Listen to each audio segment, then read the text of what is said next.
दोस्तों नमस्कार, मैं राम कुमार नीरज। मैं फिर से उपस्थित हूँ एक नई वीडियो के साथ। और आज की इस वीडियो में हम बात करने जा रहे हैं चीन के प्रमुख पर्यटन स्थलों के बारे में। वैसे देखा जाए तो चीन दुनिया का सबसे अधिक आबादी वाला देश, प्राकृतिक और सांस्कृतिक आकर्षणों से युक्त है। चीन का इतिहास हजारों साल पुराना है और ख़ास बात यह है कि चीन के 47 पर्यटन स्थल विश्व धरोहर यानी कि वर्ल्ड हेरिटेज साइट्स में शामिल है। इसमें आश्चर्य की कोई बात नहीं कि चीन में घूमने वाले पर्यटक यहाँ के लोकप्रिय पर्यटन स्थलों पर सबसे पहले आते हैं। चीन विश्व के सबसे चमकदार, जीवंत, रंगीन और जीवन से भरपूर देशों में से एक है। शायद यही कारण है कि भारत के साथ ही दुनिया से भारी संख्या में पर्यटक चीन घूमने के लिए आते हैं। इस वीडियो के माध्यम से हम यहाँ आपको कुछ पर्यटन स्थलों के बारे में बताने जा रहे हैं। तो सबसे पहले हम बात करते हैं चीन की दीवार का, यानी कि ग्रेट वॉल ऑफ चाइना का। चीन की दीवार दुनिया की सबसे लंबी दीवार यानी कि लॉन्गेस्ट वॉल है। यह चीन के सबसे प्रतिष्ठित प्रतीकों में से एक है।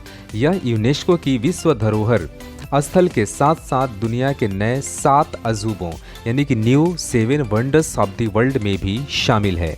इसकी वास्तुकला 5000 से अधिक खड़ी पहाड़ियों पर फैली हुई है, जो चीन को अद्वितीय दृश्य प्रदान करती है। इसके बाद हम जानने की कोशिश करते हैं शियान की टेराकोटा सेना। शियान का टेराकोटा सेना योद्धाओं को प्रदर्शित करने वाला सबसे बड़ा भूमिगत सैन्य संग्रहालय है, जो किसानों द्वारा खुदाई के दौरान खोजा गया था। सेनाएं युद्धरत राज्यों की अवधि के दौरान अन्य सभी चीनी सेनाओं पर विजय प्राप्त करने वाली बटालियन का प्रतिनिधित्व करती है।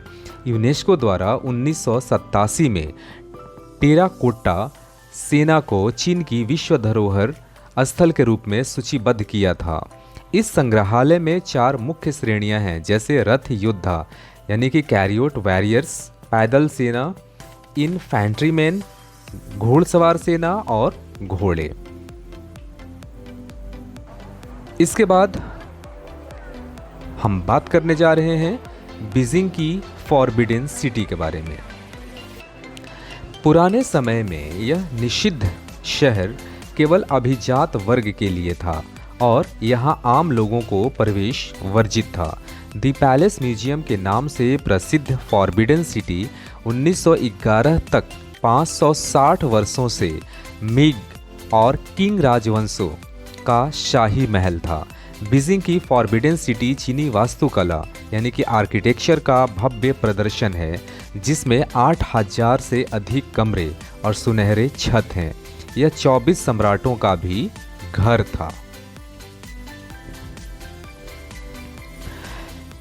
आगे बढ़ते हैं और इसी क्रम में हम जानने की कोशिश करते हैं पीला पर्वत को, यानी कि येलो माउंटेन्स।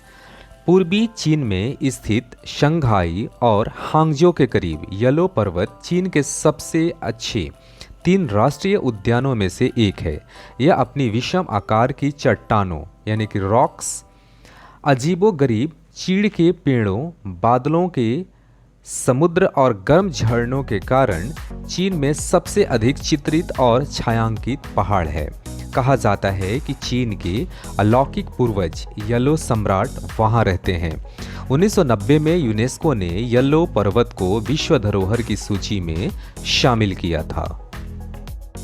इसी क्रम में अब हम जानने की कोशिश करते हैं बीजिंग का समर पैलेस के बारे में।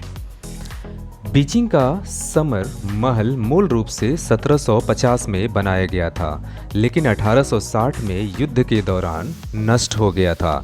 साल 1886 में महल को इसकी मूल संरचना में बहाल कर दिया गया था। समर पैलेस चीनी परिदृश्य का एक शानदार उद्यान है। यहाँ पहाड़ियों और झीलों के साथ मानव निर्मित महल, मंदिर मंडप और पुल भी हैं। आइए अब जानते हैं स्वर्ग का मंदिर यानी कि टेम्पल ऑफ हेवन के बारे में। स्वर्ग का मंदिर पृथ्वी और स्वर्ग यानी भगवान की दुनिया और मानव दुनिया के बीच संबंधों का प्रतीक है जो चीनी ब्रह्मांड के केंद्र में स्थित है। चीन पर 2000 वर्षों से सामंती राजवंशों का शासन था। यही कारण है कि मंदिर के दीवारों पर सभी कालों के राजाओं के शासन को डिज़ाइन के माध्यम से दर्शाया गया है। इसके बाद हम जानने की कोशिश करते हैं मोगाओ गुफा के बारे में। माना जाता है कि पहली मोगा गुफा 366 ईस्वी में एक बौद्ध भिक्षु लियोन जून द्वारा स्थापित की गई थी, जिनके पास 1000 बुद्ध की दृष्टि थी। मोगाओ गुफाओं को मोगाओ ग्रुट्स दुनहंग की गुफाओं या 1000 बुद्धों की गुफाओं यानी कि 1000 बुद्स के रूप में जाना जाता है। यहाँ कुल 600 गुफाएं हैं, जिनमें से केवल 30 गुफाएं पर्यटकों के लिए खुली हैं। तो आइए अब हम ये जानने की कोशिश करते हैं कि आखिर हम चीन कैसे पहुँचे। चीन के प्रमुख हवाई अड्डे बीजिंग, शंघाई, ग्वांगझाओ, हांगकांग, कुनमिंग, जहां के लिए भारत से सीधी उड़ानें हैं। वर्तमान में दिल्ली, मुंबई और कोलकाता से air India, Aeroflot, all Nippon Airways, British Airways, Cathay Pacific, jet Airways आदि एयरलाइंस चीन से कनेक्टिंग फ्लाइट्स संचालित करती हैं।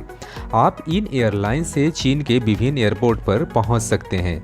एयरपोर्ट पहुंचने के बाद आप बुलेट ट्रेन, मेट्रो या फिर टैक्सी द्वारा चीन में अपने गंतव्य स्थान तक पहुंच सकते हैं।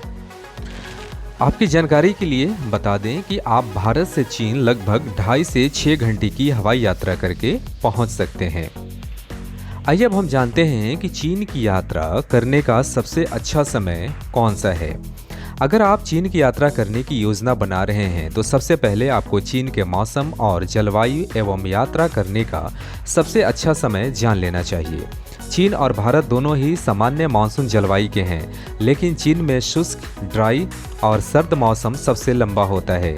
आमतौर पर पर्यटकों को अप्रैल और नवंबर के बीच चीन जाने की सलाह दी जाती है। सितंबर से अक्टूबर तक शरद ऋतु होती है, जो चीन की यात्रा के लिए सबसे अच्छा समय माना जाता है, क्योंकि इस दौरान चीन में सबसे खूबसूरत मौसम होता है। दिसंबर से फरवरी के बीच चीन में पर्यटन का ऑफ पीक सीजन होता है, क्योंकि तब पर्यटकों की भीड़ काफ़ी कम होती है और होटल एवं उड़ानों की कीमत काफ़ी कम हो जाती है। आप चाहें तो इस मौसम में भी चीन की यात्रा कर सकते हैं। तो ये सारी जानकारियाँ थी चीन के पर्यटन स्थलों के बारे में। उम्मीद है आपको पसंद आया होगा। आज यहीं तक, हम मिलते हैं अगले वीडियो में। धन्यवाद।